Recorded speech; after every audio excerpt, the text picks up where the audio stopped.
ഇപ്പോൾ വരുന്നൊരു വാർത്തയിലേക്ക്. തിരുവനന്തപുരം ആലങ്ങോട്ട് യൂത്ത് കോൺഗ്രസ് പ്രവർത്തകന്റെ വീടിന് നേരെ ആക്രമണം. ആറ്റിങ്ങൽ നിയോജക മണ്ഡലം പ്രസിഡന്റ് സുഹൈലിന്റെ വീടിന് നേരെയാണ് ആക്രമണം ഉണ്ടായത്. കഴിഞ്ഞ ദിവസം മുഖ്യമന്ത്രിയുടെ വാഹനത്തിന് നേരെ സുഹൈൽ കരിങ്കൊടി കാണിച്ചിരുന്നു. വി ജയശങ്കർ ചേരുന്നുണ്ട് കൂടുതൽ വിവരങ്ങളുമായി. ജയശങ്കർ, വിശദാംശങ്ങൾ. കുറച്ചു സമയം മുമ്പാണ് സുഹേലിന്റെ വീടിന് നേരെ ആക്രമണം ഉണ്ടായത്.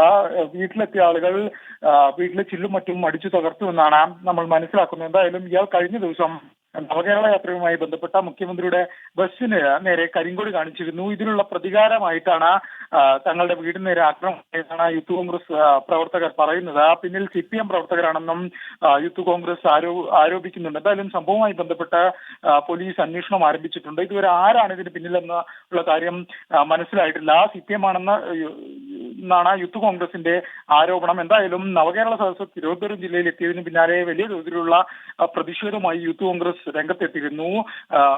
ജില്ലയിൽ തുടക്കത്തിൽ തന്നെ പ്രവർത്തകർ കരിങ്കൊടി പ്രതിഷേധവുമായും എത്തിയിരുന്നു. ഇതിന്റെ എല്ലാം ഒരു തുടർച്ചയാണ് ഈ ആക്രമണം എന്ന് വേണം വിലയിരുത്താൻ. എന്തായാലും ഇതുമായി ബന്ധപ്പെട്ട പോലീസ് അന്വേഷണം ആരംഭിച്ചിട്ടുണ്ട്. കീർത്തന.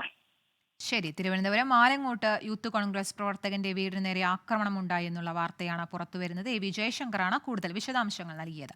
ലോകത്തെവിടെയായാലും ഏത് സമയത്തും 24 വാർത്തകളും ഓഗ്മെന്റഡ് റിയാലിറ്റി പാക്കേജുകളും എക്സ്പ്ലെയിനറുകളും വിശദമായി കാണാൻ ഞങ്ങളുടെ യൂട്യൂബ് ചാനൽ നിങ്ങൾക്ക് സബ്സ്ക്രൈബ് ചെയ്യാം.